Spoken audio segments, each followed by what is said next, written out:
कुंज बिहारी जय राधा माधव कुंज बिहारी जय गोपीचन वल्लभा गिरिवरधारी जय गोपीचन वल्लभा गिरिवरधारी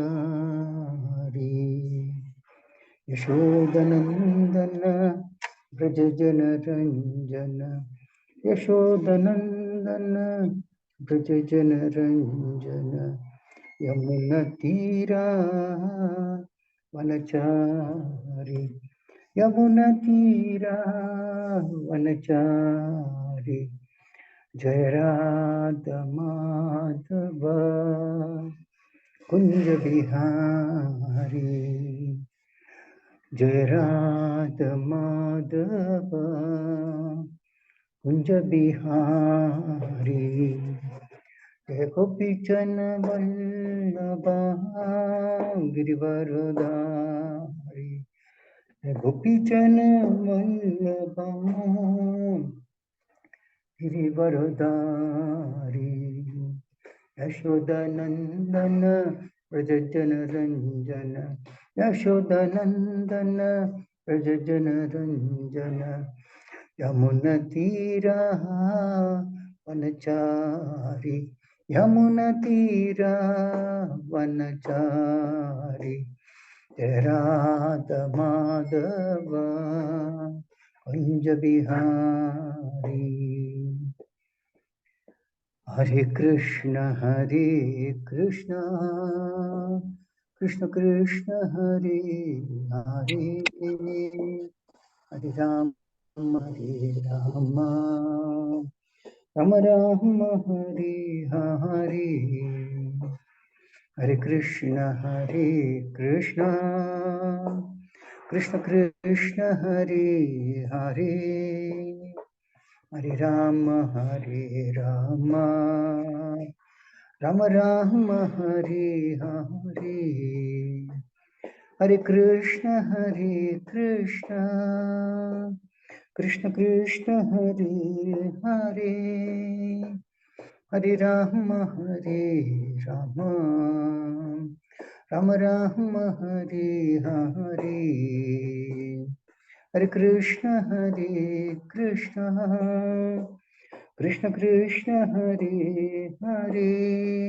हरे हरे राम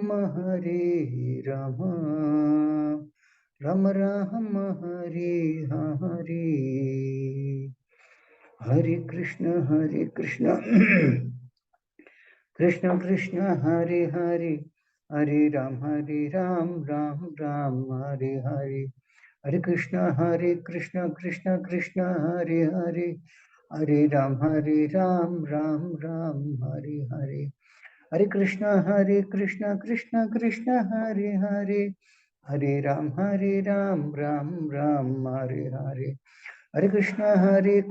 कृष्ण कृष्ण हरे हरे हरे राम राम राम हरे हरे हरे कृष्ण कृष्ण कृष्ण हरे हरे हरे राम राम राम हरे हरे हरे कृष्ण कृष्ण कृष्ण हरे हरे हरे राम राम राम हरे हरे हरे कृष्ण कृष्ण कृष्ण हरे हरे हरे राम राम राम हरे हरे जय प्रभुपदा जय प्रभुपदा श्रील प्रभुपदा जीवन विष्णुपाद परमहंस परिव्याख्या शुद्ध सदस्य श्रीमद भक्तिवेदांत स्वामी श्रील प्रभुपाद की जय। इस्कॉन संस्था का श्रील प्रभुपाद की जय। जीवन विष्णुपाद परमहंस परिव्याख्या शुद्ध सदस्य श्रीमद भक्ति सिद्धांत सरस्वती गोस्वामी महाराज प्रभुपाद की जय। जीवन विष्णुपाद ठाकुर की श्रद्धा स्वामी की जय। जीवन सच्चिदानंद श्री भक्तिवेदांत ठाकुर की जय। जीवन विष्णुपाद वैष्णव सार्वभौम श्री जगन्नाथ दास महाराज की जय। जय श्री रूप सनातन भट्ट रघुनाथ जीव गोपाल भट्ट दास गोस्वामी प्रभु की जय। नमाचार्य श्री ठाकुर की जय। प्रेम से गो श्री कृष्ण चैतन्य प्रभु नित्यानंद श्री अद्वैत गदाधर श्रीवासादि गौर भक्तवृंद की जय। श्री श्री राधा कृष्ण गोकुल श्याम कुंड राधा कुंड के गोवर्धन के जय। श्री श्री गौरांगी बेंगलोर ईश्वर भगवान की जय। श्री श्री मायपुर धाम की जय। श्री वृंदावन धाम की जय। कंटो माई की जय। अमन माई की जय। भक्ति देवी की जय। तुलसी देवी की जय। अनंत कोटि वैष्णव की जय। श्री हरिनाम संकीर्तन की जय। ग्रंथराज श्रीमद् भागवतम की जय। इस्कॉन वर्तमान गुरुवंद की जय। समावित भक्ति की जय। गौर प्रेमानंदे हरि हरि बोल। All glories to the assembled devotees. All glories to the assembled devotees. All glories to the assembled devotees. All glories to Shri Guru and Shri Gauranga. All glories to Srila Prabhupada ki jai. Moham karvade vachalam bhangam langai dekam vyaktapat Muhammad de Shri Gurum de dharna paramantam Shri Chaitanya Vishwar.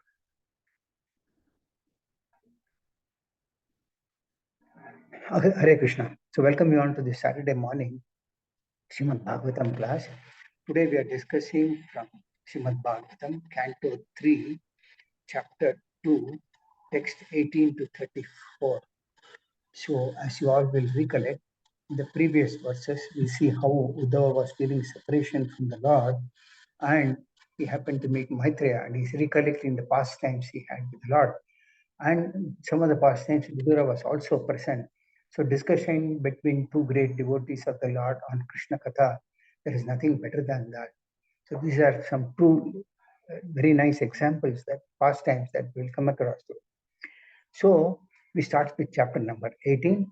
So 18 sloka 8 chapter 2 text 18 to 34 slokas 18 to 23 mention about the causeless mercy of the Lord.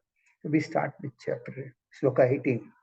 And the translation says, who after smelling the dust of his lotus feet even once could ever forget it? Simply by expanding the leaves of his eyebrows, Krishna has given the death blow to those who are burdening the earth. So Krishna appeared for many reasons, as he himself states in Bhagavad Gita chapter 4, text 8. Paritranaya sadhana vinashaya duskata dharma sanstapnaya sambhavami yuge yuge. To deliver the pious and to annihilate the miscreants, as well as to establish the principles of religion. I myself appear millennium after millennium. So the Lord appeared to kill many demons who also appeared and also protect his devotees. Now, the Lord killed many demons, and here there is mention as to how just by raising of his eyebrows, he could kill many demons. So if the Lord's senses and our senses are different, we have senses because the Lord has senses. The Lord also has eyes. We also have eyes. The Lord's eyes can perform many activities. Through his eyes, he can create. By just glancing, he creates the millions of universes. Why can't he kill the demons? Similarly, he can honor prasadam through his ears also. But we can't honor through our ears. We can't do anything else through our eyes other than see. So this is the difference between the Lord's senses and our senses. So the Lord killed many demons by just raising his eyebrows. Text 19, the translation says, you have personally seen how the king of Chedi, that is Shishupala, achieved success in yoga practice, although he hated Lord Krishna. Even the actual yogis aspire after such successes with great interest by performance of their various practices. Who can tolerate separation from him? So here Uddhava is mentioning that Shishupala, he achieved success by, even though he hated Lord Krishna. So great yogis also perform various practices, and they also achieve the same destination as Shishupala achieved. So then he says that who can tolerate separation from such a supreme Lord? When the Lord was here, the Lord was merciful even to his enemies. And what the example in this verse is given of Shishupala. Now, as you all know, there was a Rajasuya sacrifice, yajna, that was performed by Maharaj Yudhishthira. Krishna was present in that Rajasuya yajna, and Shishupala was also there. But Shishupala was envious, the Lord. And then a point came, then finally the Lord had to kill him. So the Lord sent his Darshan Chakra and killed Shishupala. Now, after Lord killed Shishupala, a light came out of the body of Shishupala and merged into the body of Lord Krishna. That means, Srila Prabhupada mentioned that Shishupala achieved the salvation of attaining one with the Supreme, which is generally desired, that is Brahma Jyoti. Shishupala attained Brahma Jyoti, which is generally desired by jnanis and yogis who execute different types of transcendental activities for many years and even many births. So, the Lord was merciful even to his enemy Shishupala. So, what to talk about the devotees of the Lord who are very dear to the Lord. And Vidura was also present at that time when this incident happened, and Uddhava actually referred this incident to his memory. Then another example is given in the next sloka, that is sloka 20. Certainly others who were fighters on the battlefield of Kurukshetra were purified by the onslaught of Arjuna's arrows, and while seeing the lotus-like face of Krishna, so pleasing to the eyes, they achieved the abode of the Lord. So, as you all know, in the battlefield of Kurukshetra, Krishna fought on the side of the Pandavas, and the Kauravas, Duryodhana, Bhishma, and all fought on the other side, opposite side. So Krishna gave his mercy to all of them who were fighting on the battlefield of Kurukshetra. There are different types of mercy that Krishna gave to various personalities who all fought. For example, here it is Bhagavad mentions in his purport that annihilation of a person like Shishupala is as auspicious as also protection of the faithful.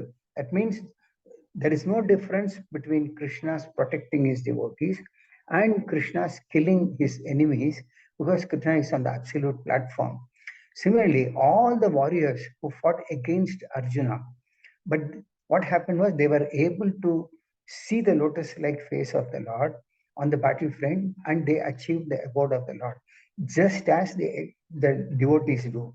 So in that it is mentioned, those who saw the eyes of the Lord or the beauty of the Lord, they felt it to be Krishna's beauty to be very, very pleasing and very, very significant.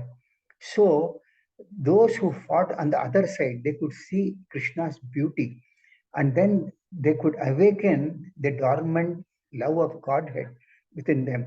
That means all the living entities have dormant love of Godhead in them, but due to covering of Maya, it is not awakened. But when the warriors saw Krishna face to face, at least those who fought on the opposite side, they saw Krishna face to face, and then their love of Godhead was awakened. Now, Shishupal also saw the Lord, but he saw him as his enemy, and his love was not awakened. Therefore, Shishupala achieved this oneness of merging with the one or becoming one with the Lord, that is merging into the impersonal glare of the Lord, that is called Brahma Jyoti. Now, this is one category. The other category is those who are in the marginal position, who are neither friends nor enemies, but slightly in love of Godhead. They could appreciate the beauty of his face, and they were at once promoted to one of the spiritual planets, that is the Vaikunthas. That means the Lord's personal abode is called Goloka Vrindavana. And the abodes where his personal expansions are present, where the Lord is present as Narayana, they are called Vaikunthas. So the love of Godhead is dormant in everyone, but by process of devotional service, it can be awakened. So there are different degrees of this transcendental awakening of love of Godhead. Those whose love of Godhead is awakened to the fullest extent, they go to Goloka Vrindavana planet in the spiritual sky. Whereas those whose love of Godhead was awakened by accident or by association are transferred to the Vaikuntha planets. There is no difference between Goloka and Vaikuntha, but in Vaikuntha planet, the Lord is served in unlimited opulence, in awe and reverence. That means they worship the Lord as the Supreme Personality of Godhead. Whereas in Goloka Vrindavana, the Lord is served in natural affection. So this is the difference. So this love of Godhead is normally awakened by the association of pure devotees of the Lord. Now, the soldiers who were on the opposite side, they saw Krishna also, and they were killed by the arrows of Arjuna. So the arrows of Arjuna are actually Arjuna assisted Lord Krishna in this battlefield. So Krishna refused to fight. Initially, Arjuna also declined to fight, but Krishna gave the instructions of Bhagavad Gita to Arjuna, and then Arjuna decided to fight. Now, Arjuna was a pure devotee of the Lord, and after he agreed to fight, he assisted the Lord in the Lord's mission of diminishing the burden all over the universe. So, all it is said that all the activities of a pure devotee of the Lord are being executed on behalf of the Lord have the same potency. That means Arjuna's killing was as good as killing by the Lord himself. So as soon as Arjuna shot an arrow at an enemy, the enemy became purified of all the material contaminations and became eligible to be transferred to the spiritual sky. So this was appreciated by all the warriors. So some of them saw the lotus feet of the Lord, and some of them saw the Lord in the front. And so this way, there were three categories. One who was an enemy of the Lord, Shishupal, who entered into Brahmajyoti. Those who appreciated the beauty of the Lord, they all were transferred to a spiritual sky.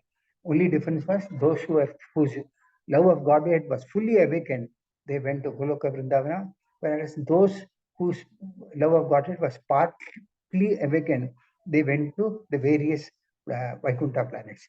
So Uddhava actually lamented his position. The purport it says that Uddhava lamented his own position. He was thinking that his position was less than that of the warriors in the battlefield of Kurukshetra because they all achieved Vaikuntha, whereas he remained back in the earthly planet just to lament the disappearance of the Lord. So it is mentioned here that uh, Uddhava was also a pure devotee of the Lord. In fact, he looked like Krishna himself. He used to dress like Krishna. Everything, if somebody sees, there are examples where they saw Uddhava and mistake him to be Krishna.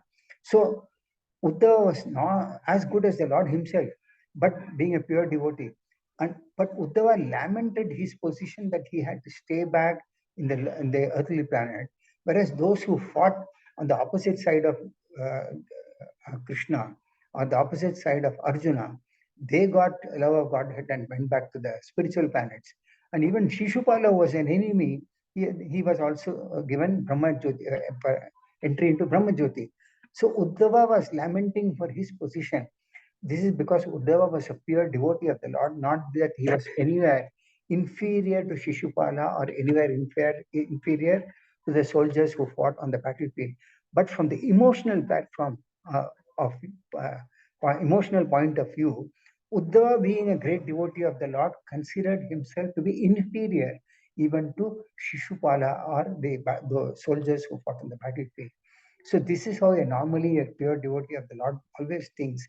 He does not consider himself to be a pure devotee, but rather he considers himself to be lower than even demons. So Krishna, one important point is that Krishna gathered all the warriors in the battlefield and gave them all liberation. Another point is that Arjuna's arrows were a blessing of mercy, being a pure devotee of the Lord. And being a pure devotee, he was serving the Lord. So he had the same potency as like killing by the Lord himself. Then text 21. So Lord Krishna, translation says, Lord Krishna is the Lord of all kinds of trees and is independently supreme by achievement of all kinds of fortune. He is worshipped by the eternal maintainers of the creation who offer him the paraphernalia of worship by touching their millions of helmets to his feet.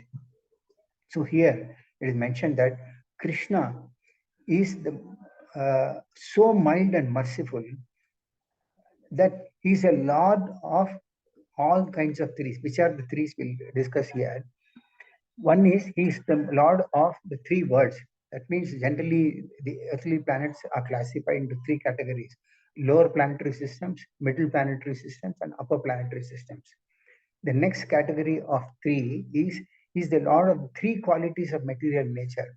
That means he is the Lord of the material nature, and material nature consists of the three gunas, that is, mode of goodness, mode of passion, and mode of ignorance. So he's the master of all, Lord of all the three qualities. Also, he is the Lord of the three Purushas. The three Purushas are mentioned as Karnodakasaya Vishnu, Garbhodakasaya Vishnu, and Kshirodakasaya Vishnu. So he is the Lord of all the three Vishnus. Then the innumerable universes, and in each and every universes, there are different manifestations of Brahma, Vishnu, and Mahesh or Rudra. So the Lord is the Lord of all the three, that is Brahma, Vishnu, and Rudra, of all the universes that were there. Now, millions of universes are there, and each one of them, uh, Brahma, Vishnu, and Rudra are present.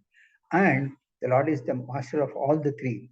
Apart from this, there is the Sesha Murti who bears all the universes on his hoods. And Lord Krishna is the Lord of all of them. Also, the Lord is the incarnation of Manu. He is the original source of all the Manus in innumerable universes. Manu means he is the origin of mankind. So many universes are there, and in all the universes, Manu is the original source, and Lord is he is the Lord of all the Manus. Then the Lord is the Lord of the three principal potencies, namely Chit Shakti, Maya Shakti, and Tatastha Shakti. That means internal energy, external energy, and marginal potency. The Lord is the Lord of all these three potencies. He is also the complete master of six kinds of fortune, that is knowledge, wealth, power, beauty, fame, and renunciation. So it is said that these are three pairs of opulences. So six opulences, three pairs equal to six. So he is a master of all the opulences. Then it is mentioned that there is none who can excel the Lord in many matter of enjoyment, and certainly there is no one greater than him, and no one is equal to or greater than him. So no one is equal to or greater than the Supreme Lord. That's why he's called Asamotva. And at the same time, no one can excel him in any matter of enjoyment. He's the Supreme Purusha or the Supreme Enjoyer. So no one is greater than or equal to him. So therefore, it is a duty of everyone, whoever and wherever he may be, to surrender unto the Supreme Lord. Therefore, Uddhava is recollecting how wonderful it is that all the transcendental controllers surrender to him and make all offerings of worship to the Supreme Lord. So millions of rulers are there, and all of them place their heads onto the lotus feet of the Supreme Lord. So the lotus feet of the Supreme Lord is very, very important. In fact, generally it is said when we see the Lord, we try to see the Lord from his lotus feet. We'll give one or two examples of how important are the lotus feet of the Lord. In the Mukundamala Stotra, compiled by King Kulakshetra, in one of the prayers he says, "My dear Lord, you are the deliverer of living entities from the hellish condition of materialistic life, but that does not matter to me." That means whatever the planet's materialistic life is nothing but a hellish condition. But he says that Lord is a deliverer of all the living entities in this hellish condition of material life. Still, he says it does not matter whether I am elevated to the heaven. Then he says whether I am elevated to the heavenly platform or remain on this earthly planet, or I am dispatched to some hellish planet, that does not matter to me at all.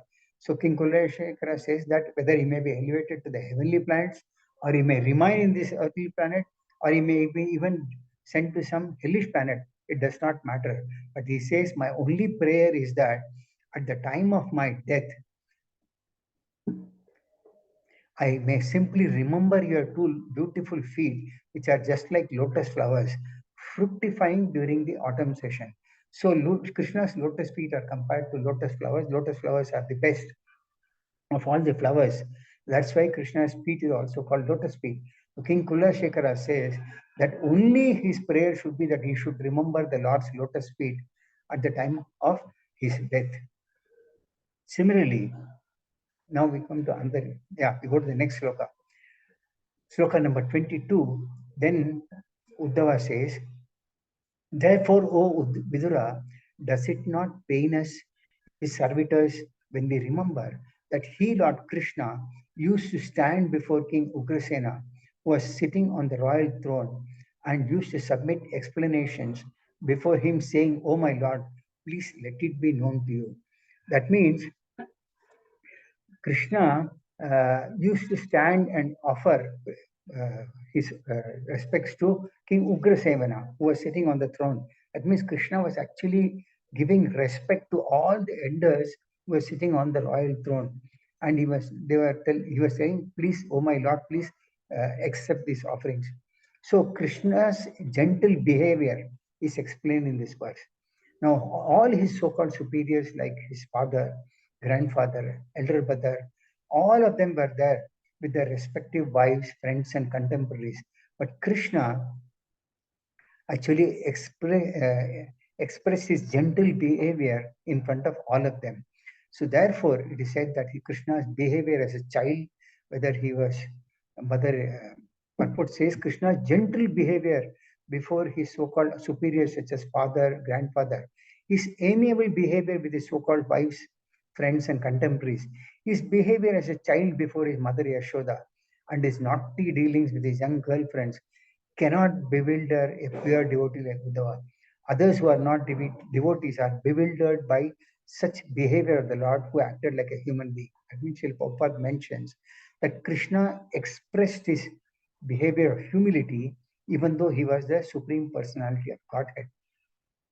And this bewilderment, Srila Prabhupada mentions, is in Bhagavad Gita chapter 9, text loka as Avajananti Mamuda Manshim Tan Marsitam.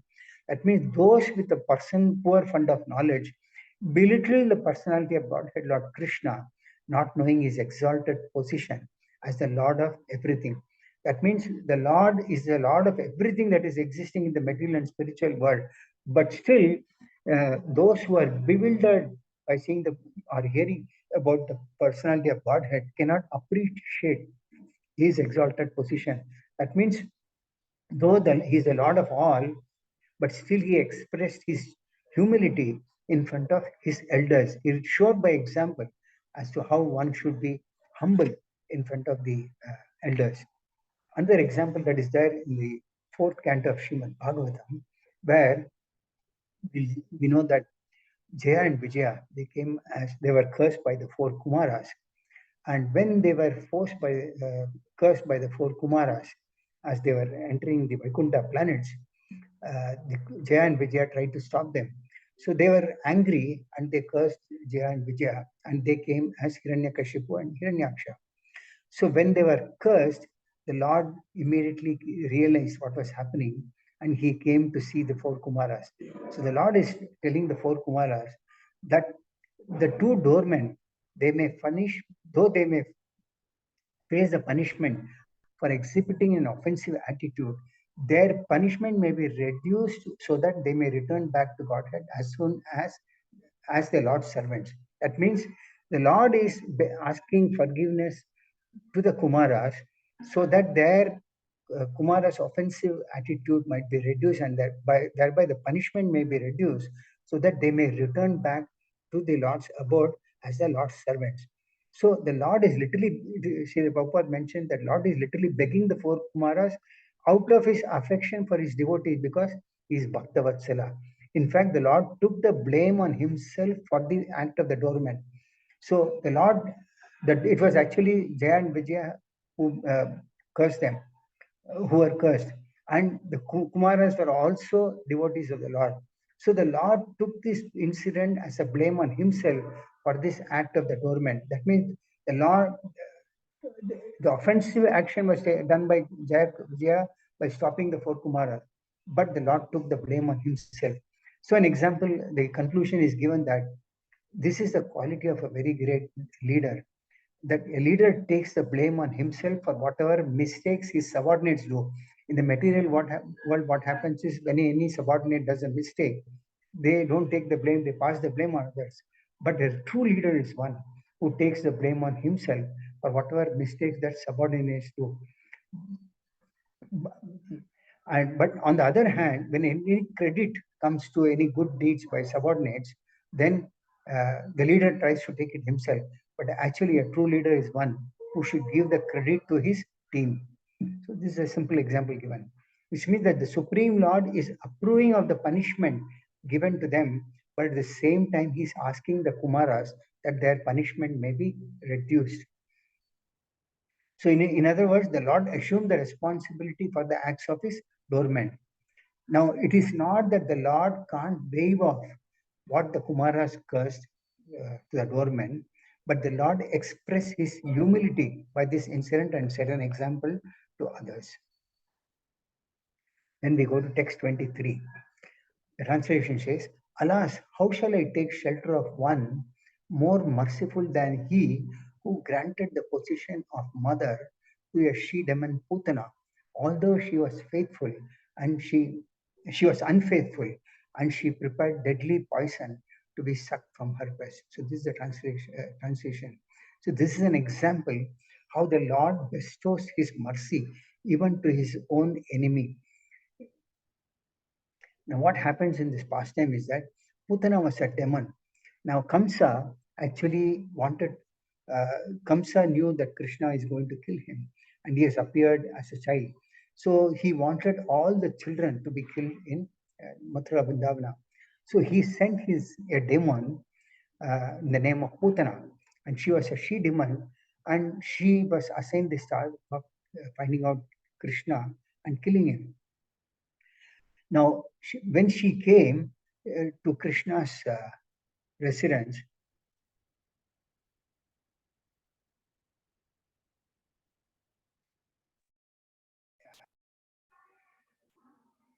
when she came to Krishna's residence, she had a lot of black magic, the skill in black magic arts, like it said, many have, and they can do any activity, black magic activities.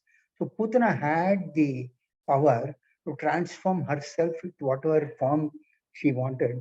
So she transformed herself into a beautiful woman and she went into the house of Nanda Maharaj. And as she entered, Krishna was lying on his bed. And as soon as Krishna saw Putana, he could realize that she has come to kill him. So he closed his eyes. Now Putana came to Krishna. He took her, she took him, and she had actually poisoned her breast, and she wanted to offer her breast milk to him, so that by that she can kill him. Now it is mentioned that by his killing, Putana came to Krishna as his mother. So though she was not his mother, Putana came in the act of uh, his mother, and she wanted to feed him. So she was no different from his mother or a nurse. She pretended to be though she was not the real mother. So she came to him, and as soon as she took the baby on her lap, Mother Yashoda or Rohini were also present, but they did not realize that she was a demon because she was so beautifully dressed and she showed motherly affection towards Krishna, etc. They could not understand that she had a poison in her breast and she wanted to kill Krishna. But Putana had smeared a very powerful poison, and immediately after taking Krishna on her lap, she put her breast within Krishna's mouth. So she was hoping that Krishna would suck her breast and would die. But Krishna, what he did was he took the breast in anger. He sucked the milk poison along with the life air of the demon. Krishna sucked the poison, but along with that poison, he also sucked the life air of the demon.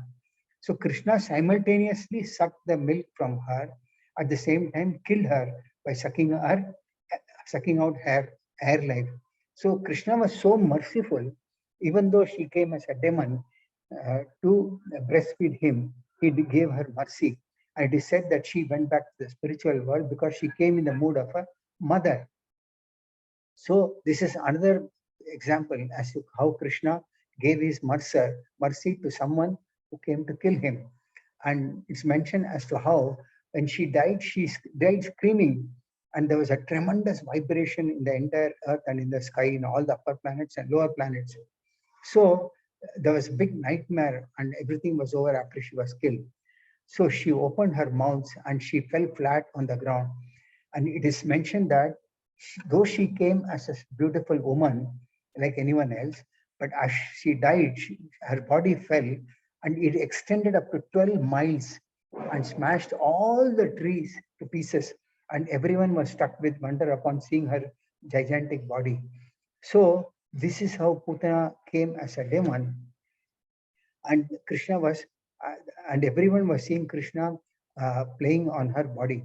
So, and there was a pleasant aroma that was around, spreading around, because the villagers, the residents of Vindavana, they cut her body into pieces and burnt her body. So when they burned, a good aroma like the smell of aguru came. So then they realized, because it was Krishna, the actual reason given is that Krishna killed her. So because Krishna killed her, even the body that was burned had a pleasant smell like the smell of an aguru. And Krishna not only killed her, but she got elevation just like a mother in the spiritual planets. So, now the point is that, conclusion is that there are so many atheistic people in the modern world, each one considering themselves to be very great or very powerful. But irrespective of whatever it is, however powerful one becomes, he has to leave everything in this material world and start his this thing again in the next life. For example, if somebody is practicing as a doctor, he can be a doctor only in this life. Next life, what he may be, we don't know. So like this, there are many demoniac personalities in the world even today. They don't believe in Krishna. And the point that is given is that there are different kinds, 7 kinds of mothers according to Vedic injunctions. The real mother, the wife of a teacher or a spiritual master, the wife of a king, the wife of a brahmana, a cow, nurse, and Mother Earth. They always address Earth as Mother Earth. So Krishna accepted the motherhood of Putana because she pretended to be an affectionate mother. And the conclusion is that the Lord accepts the least qualification of a living entity, but gives the highest reward or a benediction. That means for anyone, from anyone, the Lord does not expect anything from anyone, but he accepts the least qualification of every living being, but he gives the highest reward. So this is one of the exemplary qualities of Krishna's character. So therefore, Uddhava says, who but the Lord can be the ultimate shelter? In terms of mercy, now we see that how Krishna gave mercy to Putana. Another example of Krishna's giving mercy is Bhishma Deva. Bhishma Deva fought on the opposite side of Krishna and Arjuna. But Bhishma Deva, mercy of Lord Krishna at the last moment of leaving his body. So Krishna exhibited his costless mercy by being present at the time of departure of Bhishma Deva. Bhishma Deva had a desire that when he leaves his body, he should see Krishna, and Krishna fulfilled that desire. So when Bhishma Deva was lying on a bed of arrows, Krishna appeared before him. So Bhishma Deva, in one of his prayers, he says, he's addressing Kripacharya. My dear Kripacharya, just see the wonderful costless of mercy of Lord Krishna. I am most fortunate. I have no qualification. I was opposing Krishna's most intimate friend Arjuna. I even tried to kill him. I have so many disqualifications, and yet the Lord is so kind that he has come to see me at the last point in my life. He is worshipable by all great sages, but still he is so merciful that he has come to see an abominable person like me. So this is how Bhishma Deva is offering his prayers, that though he tried to kill Arjuna and he fought on the other side, still Krishna was very merciful to be present at the time of Bhishma Deva leaving his body. He also thought that he has no qualifications, but still the Lord was very, very merciful. So this is how the Lord is very merciful even to those opposing him. Then we go to the next sloka, that is sloka number 24. Translation says, I consider the demons who are inimical toward the Lord to be more than the devotees because while fighting with the Lord, absorbed in thoughts of enmity, they are able to see the Lord carried on the shoulder of Garuda, the son of Kashyapa, and carrying the wheel weapon in his hand. So here again it is said how Uddhava considered that the demons who are inimical toward the Lord, he considers them to be more than devotees because while fighting with the Lord, they are absorbed in the thoughts of the Lord and they are able to see the Lord. So the Asuras who fought against the Lord face to face, they also got salvation due to their being killed by the Lord. So they also got delivered.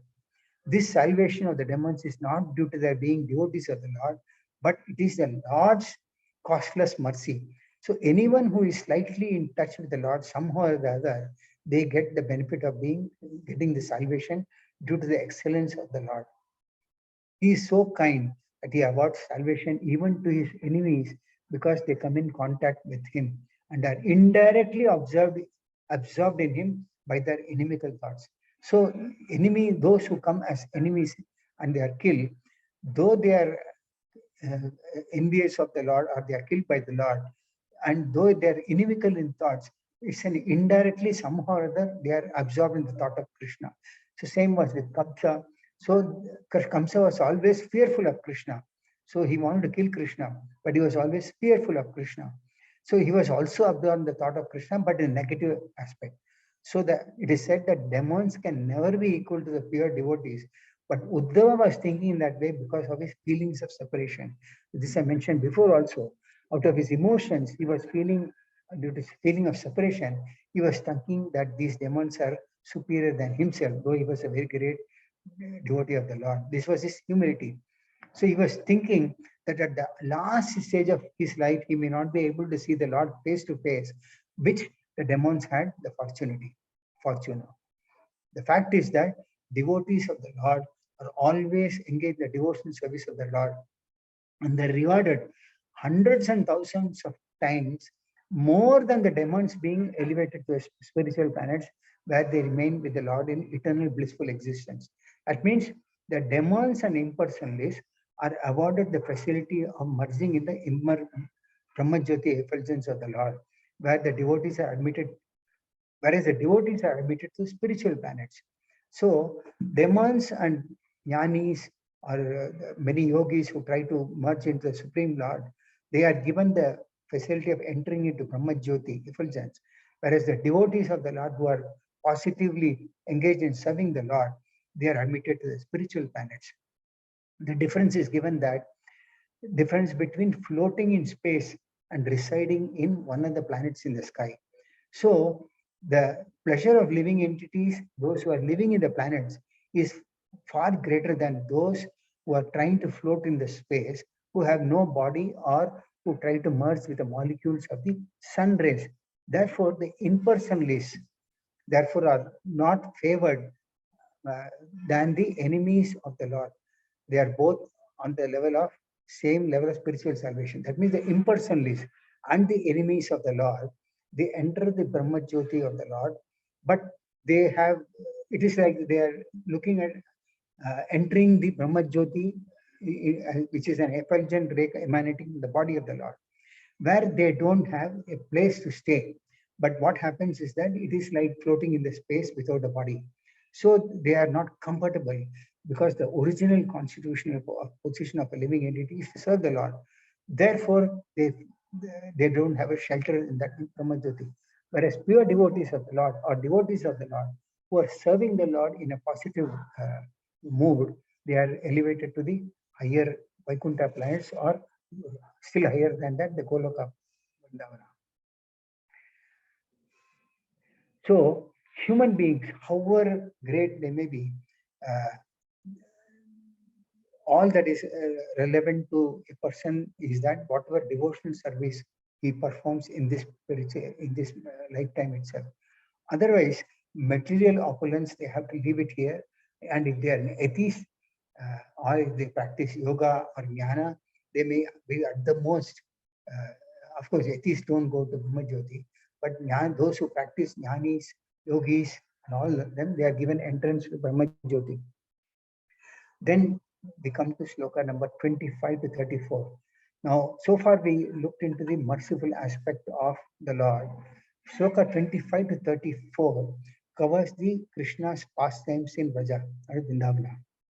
So we come to text number 25. The translation says, the personality of Godhead Lord Shri Krishna, being prayed to by Brahma to bring welfare to the earth, was begotten by Vasudeva in the womb of his wife Devaki in the presence of the king of Bhoja. So the Lord appeared in the prison house of Kamsa, and he appeared in the womb of Mother Devaki, begotten by Vasudeva. So the Lord appeared because one of the reasons for the Lord's appearance was Lord Brahma prayed to the Lord to appear and bring welfare to the earthly planets. Now, the Lord's pastime of appearance and disappearance, there is no difference. But generally, devotees of the Lord don't discuss on the matter of disappearance of the Lord. So Vidura inquired indirectly from Uddhava about the incident about Lord's disappearance by asking him to relate about Lord's appearance actually. So Uddhava starts beginning about describing about the Lord appearance in the Lord's appearance in the womb of Mother Devaki. So the Lord does not come here for the sense that he has no activity to be performed in this material world.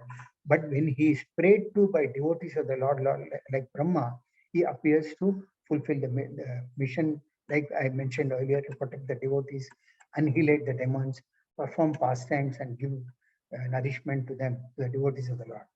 So text number 26.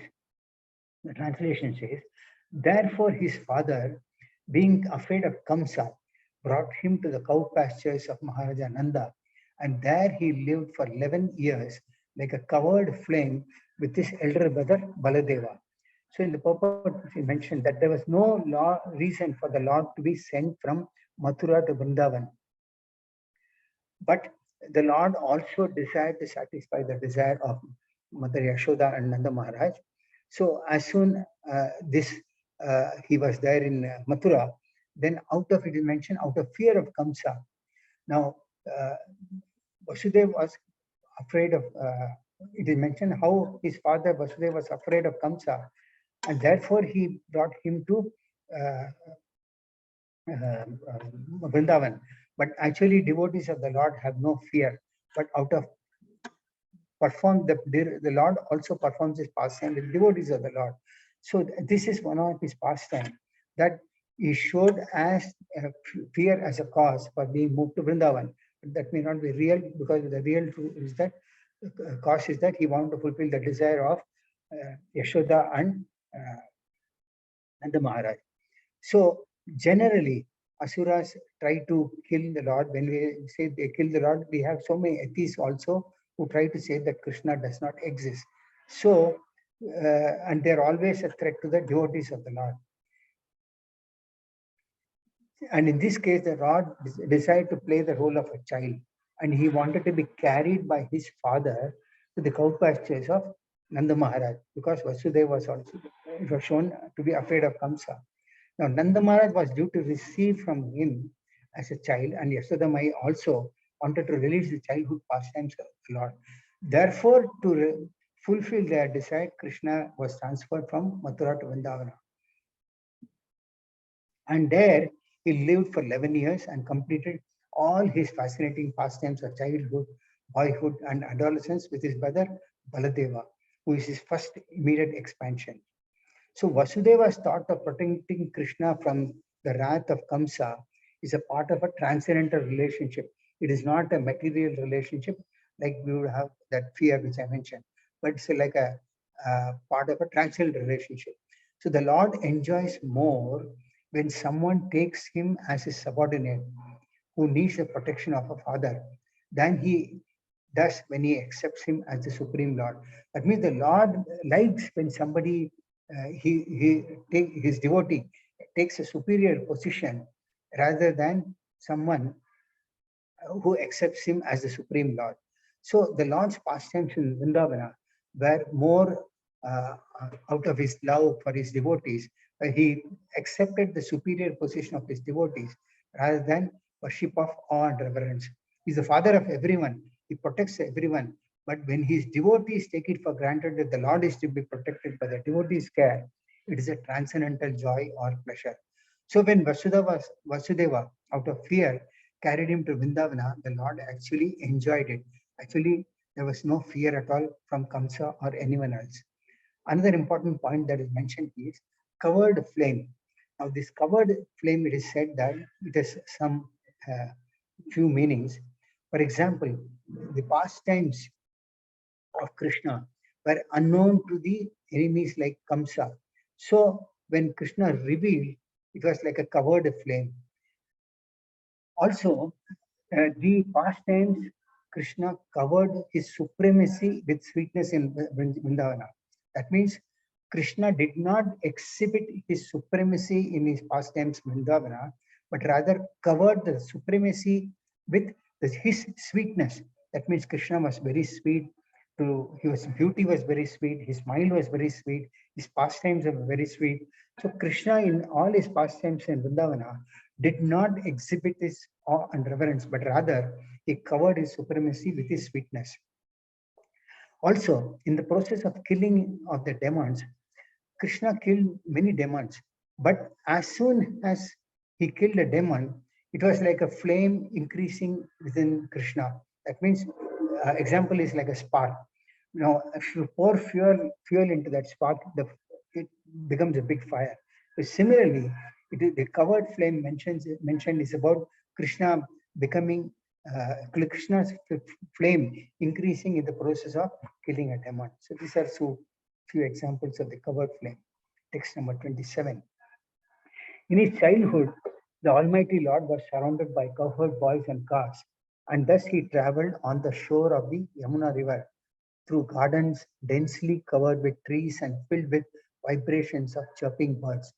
So Nanda Maharaj was a landholder in the kingdom of Kamsa.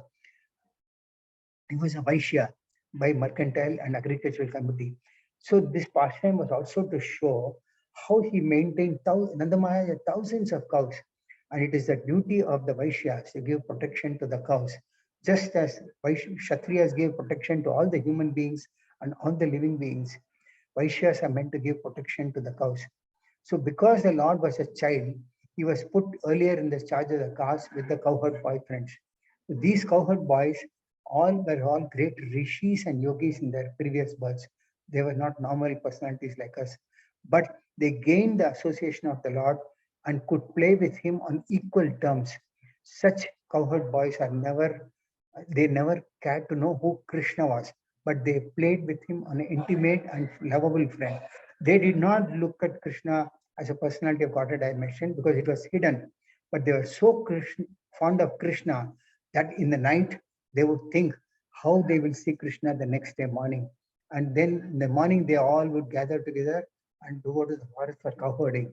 So Krishna exhibited his pastimes as a cowherd boy. Also, the forests in the shore of Yamuna, they were all beautiful gardens with a lot of nice trees of mango, jackfruits, apple, guava, etc. And because the forest was on the bank of Yamuna, actually there were ducks, cranes, and nice peacocks on the branches.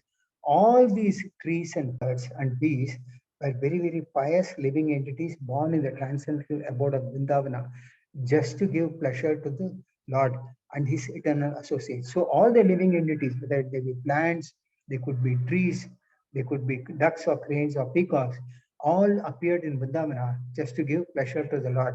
But actually they were his eternal associates. So, while playing like a small child with his associates, the Lord killed many demons, including Agasura, Bakasura, Palambutsura, etc. So, although he appeared at Vrindavan as a boy, he was actually like the covered flames of a fire. As a small particle of fire can kindle a great fire with fuel, so the Lord killed all these great demons beginning from his babyhood in the house of Nanda Maharaj. So that's why it is said that Vrindavana is very, very important. And Sri Chaitanya Mahaprabhu also mentioned that devotees should visit all the various important places of pastimes in Vrindavana, which many devotees still do. Text number 28. When the Lord displayed his activities just suitable for childhood, he was visible only to the residents of Vrindavana. Sometimes he would cry and sometimes laugh, just like a child. And by so doing, he would appear like a lion cub. So the Lord exhibited his pastimes just like any other small child. Sometimes he would laugh and sometimes he would cry, and like any other normal child. Sometimes a child might insist on having something and cry, and as soon as he gets it, he might laugh. So this way, Krishna also exhibited his laughing and crying, which is enjoyable to the parents and elder members of the family. So Nanda Maharaj and all also enjoyed these pastimes of the Lord, because the Lord cried and laughed like any other child. And this way, they were all engaged in nice relationship as devotee parents. Now, these incidents are enjoyable not only by Nanda Maharaj and Yashoda, but all the residents of Vrindavana also. And his childhood companions were also struck with wonder. And when they used to come back home, all the cowherd boys would narrate the story to their parents. Oh, Krishna killed this demon that day. Krishna killed this demon. This way he killed, that way he killed. They would narrate Krishna's pastimes to the others when they come back home. And everyone would appreciate the qualities of Krishna. So Krishna did not belong only to his parents and Nanda and Yashoda, but he was the son of all the elderly inhabitants of Vrindavana. And everyone loved Krishna. He was the life and soul of everyone, including the animals, cows and calves.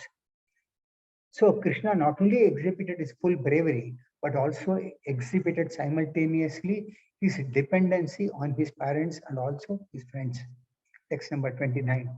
So while herding the very beautiful bulls, the Lord, who was the reservoir of all the opulences and fortune, used to blow his flute, and thus he enlivened his faithful followers, the cowherd boys. So as the Lord grew to 6 or 7 years old, the Lord was given the charge of grazing the cows and bulls in the grazing grounds. Earlier, before he used to graze the calves, but now when he became 6 to 7, he was given the charge of grazing the cows and bulls. So there was, like I mentioned, there were hundreds and thousands of cows in Nanda Maharaj's thing. And those days, people were considered to be rich by the number of cows they have, or the number of agricultural fields they have. So Lord Krishna, as a teacher of the human society, showed by his example how the mercantile community or the Vaishyas should herd cows and bulls and give protection to the valuable animals. Also, according to Smriti regulation, cow is the mother and bull is the father of all the human beings. The cow is the mother because just as one sucks the breast of one's mother, human society depends on cow's milk. Similarly, bull is the father because human society is dependent on the food grains that are produced from the tilling of the ground. So one should give protection to the cows and bulls. Above all these, the Lord used to play his celebrated flute. Now the sound vibrated by his flute would give so much of a transcendental pleasure that they would forget all the talks between of and any pleasure that anyone would derive. For example, the impersonalists might derive some pleasure of Brahmanda, but the pleasure that the, Krishna gave to his friends gave so much of a transcendental pleasure that it was millions and millions of times more than the pleasure that anybody, an impersonalist, would derive from Brahmananda. And all these cowherd boys, they had accumulated heaps of pious activities, and thus they were enjoying with the Lord in person and were enjoying his transcendental flute. So Lord Brahma also prays in his Brahma Samhita, Venum Panandam Aravinda Dalai Daksham Barhavatam Samistam Sundarangam Kandarpa Koti Kamaniya Visheshobam Govinda Madhapurusham Samaham Bhajami. He says, I worship Govinda, the primary Lord, who plays on his transcendental flute. His eyes are like lotus flowers. He is decorated with peacock plumes, and his bodily color resembles a fresh black cloud. Although his bodily features are more beautiful than millions of cupids, these are the special features of the Lord. So Lord Brahma describes in this prayer the special features or attractive features of the Supreme Lord. Then we come to text 30. The great wizards who were able to assume any form were engaged by the king of Bhoja Kamsa to kill Krishna, but in the course of his pastime, the Lord killed them as easily as a child breaks dolls. So Kamsa wanted to kill Krishna just after his birth, but he failed to do so. So here it is mentioned how so many different activities were taken up by Kamsa and other enemies, but none of them could kill Krishna, but rather kill Krishna many demons like Aga, Paka, Putana, Trinavarta, and Denuka, etc. They all tried to kill, but they were in the process, they were killed. And Krishna killed them just like a child plays with his dolls. So it is mentioned that before the Almighty Lord, any powerful living being is just like a toy lion in the hands of a playing child. So this shows the insignificance of living entities like us. So no one can excel God in any capacity. Therefore, no one can be equal or greater than him. And conclusion is that the Lord is a Lord at every stage. When he was playing just like a child on the lap of his mother Yashoda, or just like a cowherd boy with his fanciful friends, he continued to remain God without the slightest diminution of his six opulences. Thus, he remains always unrivaled. So though he performed, he was always the supreme personality of Godhead, though he appeared as a small boy. Text 31. The inhabitants of Vrindavana were perplexed by great difficulties because a certain portion of the Yamuna was poisoned by the chief of reptiles, Kalia. The Lord chastised the snake king within the water and drove him away. And after coming out of the river, he caused the cows to drink the water and proved that the water was again in its natural state. So this is a pastime of the Kalia snake, where what happens is, if anyone who would try to take some water drink some water from this part of Yamuna, they would die because the river was poisoned by Kalia the snake. So when the Lord realized this, he wanted to chastise Kalia snake, and he uh, attacked Kalia, and then he wanted to drive him away. But in the process, he danced on the hood of Kalia, and it is mentioned how Kalia's every hood Krishna danced on, and he arrested Kalia's pride. So Krishna placed his lotus feet on Kalia's hood, and in the process, Kalia became fortunate to have obtained the dust of Krishna's lotus feet.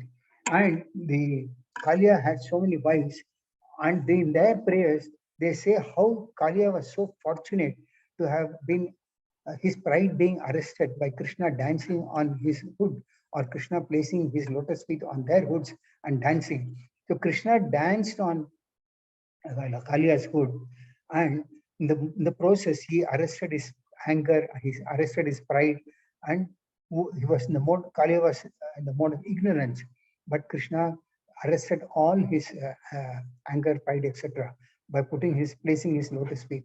So there is a very nice prayer also given in the third canto of Srimad Bhagavatam, where Lord Kapila says how by being chastised by Kalia's constant kicking on his head, the black snake Kalia came to his senses, and finally Kalia admits, Kalia says, "My dear Lord, I have been so offensive unto you, but still you are so kind that you have marked my head with the impression of your lotus feet."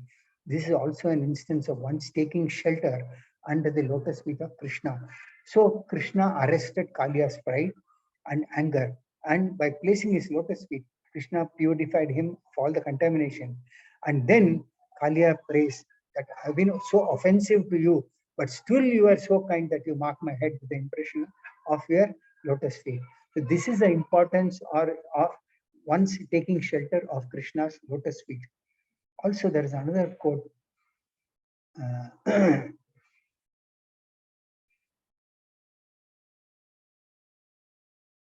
Yes, because the time is short, I'll cut off I'll take one important prayer before I go to the next sloka.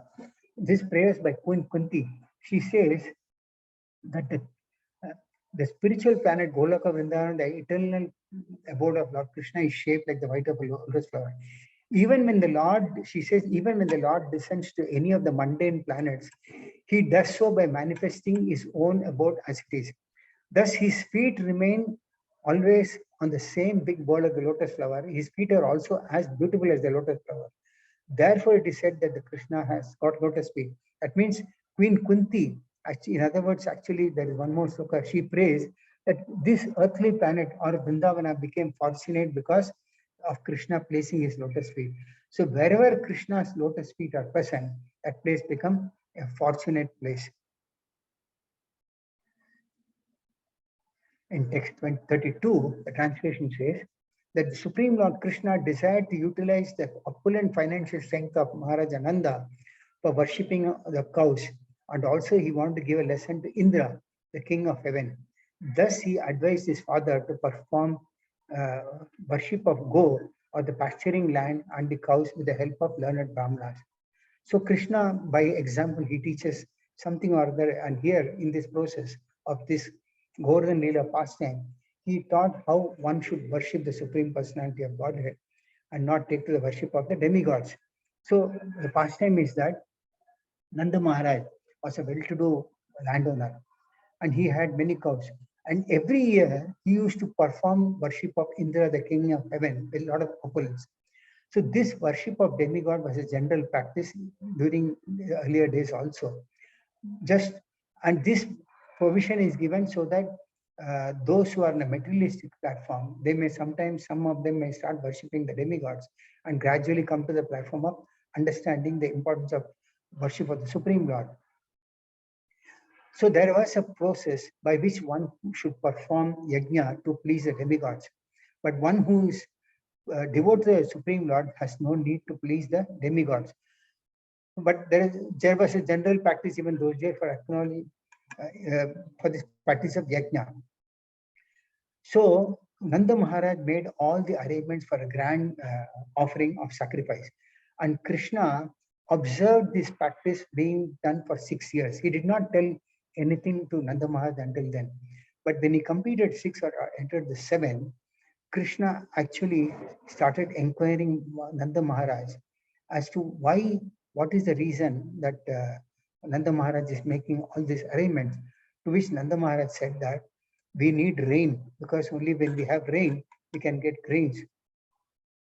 And so every year we perform this Indra Puja with proper sacrifice and all. So Krishna told that everyone is bound by their own karma. So why should we not worship earth then in that case? The demigods are powerless and they can give only results based on their karma. So if you are having a good karma, you will get rain. And if your karma is bad, there may not be any water at all. So Krishna started speaking in this way. And then, of course, Nanda Maharaj wanted to satisfy Krishna. And then Krishna started arguing, how can a sacrifice be successful by utilizing the ingredients for a demigod? Rather than that, he said that they should be offered to Govardhan, because it is Govardhan who is providing pleasure to the cows apart from the grass and giving the rains and all those things. So Krishna wanted the performance to be made, the same sacrifice to be performed to Govardhan hill. So there was a discussion between Krishna and Nanda Maharaj. Nanda Maharaj actually also lived also for the pleasure of Krishna. So whatever arrangements were made were all then later on based on Krishna's convincing. They started worshipping Govardhan hill. Now, when Krishna, the residents of Vrindavana started worshipping Govardhan hill, Govardhan started honoring all these offerings made by the residents. Thousands of preparations were made, and then Govardhan started honoring all these, and he started saying, Anyor, Anyor, give me more, give me more. And they brought more, and Giriraj also started honoring all of them. But at some point, Indra got angry that this boy, based on this boy's talk, all the worship that was meant to be given to Indra was not given to him, but rather they worshipped Govardhan. So Indra was angry and he ordered Samvartaka clouds to be put on that area. And suddenly the entire area became fully inundated with water to the extent that everyone had no other option but to take shelter of Krishna. So Krishna, though he was a 7-year-old boy, he lifted the Govardhan hill and held on his little finger of his left hand for 7 days and 7 nights. And he asked all the residents to take shelter under the Govardhan hill. And when this happened, Indra's arrogance was arrested. Indra's pride was arrested. And finally, Indra realized that this Krishna is none other than the Supreme Personality of Godhead himself. So when he realized, then he approached the spiritual master Brihaspati, who told him that only Brahma can help. So Indra went to Brahma, and Brahma chastised him, saying that you cannot approach Krishna now, but rather you take someone who is dear to Krishna, that is, you take Mother Surabhi, who is the mother of cows, and ask her to pray. And if she prays, then Krishna may forgive. So Indra then approached Krishna, taking Surabhi, and then he offered nice, beautiful prayers to Krishna. So this way, by Krishna's performance of this pastime, Krishna arrested Indra's pride. So this is another nice, sweet pastime of Krishna that he performed in Vrindavana. That is the lifting of the Govardhan hill. And then in text number 34, it is said that the third season of the year, the Lord enjoyed as the central beauty of the assembly of women by attracting them with his pleasing songs in the autumn night brightened by moonshine. So before leaving Vrindavana, actually Krishna performed the Ras Leela pastimes with the gopis of Vrindavana. So he fulfilled their desire also. This way, Krishna, before winding up from Vrindavana, performed all these pastimes. And by recollecting all these pastimes, Uddhava could realize, rather he was thinking that he would be, how unfortunate would he be in the absence of Krishna. By recollecting these pastimes, it is shown that it is not that one has to be physically present with the Lord or one's spiritual master, but if one realizes the pastimes, understands the pastimes, or hears Krishna Katha, it is as good as associating with the Lord. So with this, I conclude the class for the day. For the next couple of minutes, I can take some questions or some comments if you have.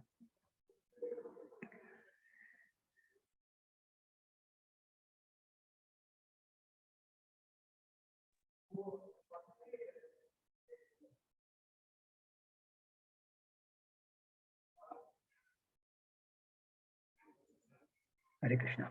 Any questions anybody has on the subject today?